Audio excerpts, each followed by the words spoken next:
Happy new years 2025। তো সকলকে জানাই আপনারা সুস্থ থাকুন, আপনারা অনেক ভালো ওয়েলথ ক্রিয়েট করুন। আপনাদের শুভকামনা করি আজকের ভিডিওটা শুরু করছি। আজকে আমরা মার্কেটের মধ্যে একটা ভালো র্যালি দেখলাম। নিফটি 98 পয়েন্ট এবং ব্যাংক নিফটি 200 পয়েন্ট ওপরে ক্লোজিং দিয়েছে। আর এছাড়াও আমরা মিড ক্যাপ ইন্ডেক্সে 251 পয়েন্ট এবং স্মল ক্যাপ ইন্ডেক্সে 190 পয়েন্টে পজিটিভে ক্লোজ পেতে দেখলাম। তো আগামীকাল কিরকম নিফটি ব্যাংক নিফটি ট্রেড করবে সেটা নিয়ে আলোচনা করব। এই ভিডিওটায় কোনো স্টক নিয়ে আলোচনা করছি না। আজকেই নেক্সট আরেকটা ভিডিও আপনাদের সাথে শেয়ার করব। সেই ভিডিওটায় 2025-এ আমার কাছে মনে হয় যে 4টে স্টককে আমরা ফোকাসে রাখতে পারি, সেই স্টকগুলো নিয়ে আলোচনা করব। তো যাই হোক, আজ এই ভিডিওটায় শুধুমাত্র আমি মার্কেট নিয়ে আলোচনা করব, আগামীকাল মার্কেটে কিরকম ট্রেড হতে পারে। ভিডিওটা শুরু করা যাক। ভিডিও শুরু করার আগে বলি, যদি চ্যানেলে ফার্স্ট টাইম ভিজিট করে থাকেন তাহলে অবশ্যই চ্যানেলটা সাবস্ক্রাইব করে নেবেন আর পাশে থাকা বেল আইকনটা প্রেস করে রাখবেন। আমি ভিডিও আপলোড করার সাথে সাথে আপনাদের কাছে ভিডিওটা পৌঁছে যাবে। আজকে আমরা মার্কেটের মধ্যে যেটা দেখতে পেলাম, গতকাল ইউএস মার্কেটে একটা নেগেটিভ ক্লোজিং আমরা পেয়েছিলাম। তো সেই জন্য কিন্তু আজকে আমরা মার্কেটের মধ্যে দেখলাম ওপেনিং টাইমে একটা ফ্ল্যাট টু নেগেটিভ ওপেন হইল এবং সেখান থেকে একটা ভালো সেলিং এসেছিল। নিফটি নিচের দিকে 23,562 পর্যন্ত লো করে তারপর কিন্তু আমরা মার্কেটের মধ্যে একটা ভালো র্যালি দেখতে পেয়েছি, যেটা নিফটি ওপরের দিকে 23,822 পর্যন্ত হাই তৈরি করেছিল। তারপর আমরা ক্লোজিং টাইমে 24,742-এ ক্লোজ পেয়েছি, 98 পয়েন্ট পজিটিভে ক্লোজ হয়েছে। তো নিফটিকে আমরা এই যে এখনো পর্যন্ত কিন্তু নিফটি যে রেঞ্জটার মধ্যে ট্রেড করছিল সেই রেঞ্জটা থেকে এখনো বাইরে আসেনি। তাই নিফটিকে এই রেঞ্জের বাইরে আসতে গেলে অবশ্যই 250-এর ওপর ট্রেড করতে হবে। তো যাই হোক, নিফটির জন্য এখন যেটা স্ট্রং সাপোর্টের কাজ করছে সেটা হচ্ছে 23,500।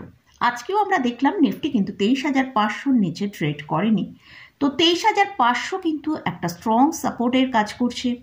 যদি এই 23,500-র ওপরে গতকাল ট্রেড করতে থাকে তাহলে কিন্তু নিফটির মধ্যে আমরা একটা আপসাইড দেখতে পারি, যেটা ওপরের দিকে আমরা 23,800 থেকে 23,850 পর্যন্ত মুভ করতে পারে। আর যদি নিফটি 24,000-এর ওপরে ট্রেড করে, অর্থাৎ 23,950 থেকে 24,000-এর ওপরে ট্রেড করতে পারে, তাহলে নিফটির মধ্যে আমরা 24,200 পর্যন্ত ওপরের দিকে আপসাইড দেখতে পারি। আর নিচের দিকে যদি 23,450 থেকে 23,500 যে সাপোর্টটা আছে এই রেঞ্জে যদি সাপোর্টটা নিতে পারে তাহলে কিন্তু ঠিক আছে। আর যদি 23,450-এর নিচে আসে তাহলে কিন্তু নিফটির মধ্যে আমরা ভালো সেলিং দেখতে পারি, যেটা নিচের দিকে 23,300 পর্যন্ত আসতে পারে। এবারে আসছে ব্যাংক নিফটি। ব্যাংক নিফটি কিন্তু আজকে একটা ভালো ট্রেড করেছে। ব্যাংক নিফটিকে আমরা আজকে যে লো তৈরি করেছিল 50,485 পর্যন্ত লো তৈরি করেছিল, কিন্তু তার সত্ত্বেও ব্যাংক নিফটিকে আমরা দেখলাম 51,000 পার করে ট্রেড করেছে। ব্যাংক নিফটি আজকে হাই তৈরি করেছিল 51,321 এবং ক্লোজিং টাইমে ক্লোজ দিয়েছে 51,060-এ, অর্থাৎ 51,000-এর ওপরেই ক্লোজ দিয়েছে। আগামীকাল যদি ব্যাংক নিফটি 51,000-এর ওপর ট্রেড করতে থাকে তাহলে ব্যাংক নিফটি ওপরের দিকে 51,400 থেকে 51,500 পর্যন্ত আমরা ওপরের দিকে আপসাইড দেখতে পারি। আর নিচের দিকে যদি 51,000-কে ব্রেক করে, অর্থাৎ 50,950 থেকে 51,000 এই রেঞ্জের নিচে যদি ট্রেড করতে থাকে তাহলে ব্যাংক নিফটি নিচের দিকে আবার 50,480-র কাছে চলে আসতে পারে। তো এটা গেল নিফটি এবং ব্যাংক নিফটি নিয়ে আলোচনা করলাম।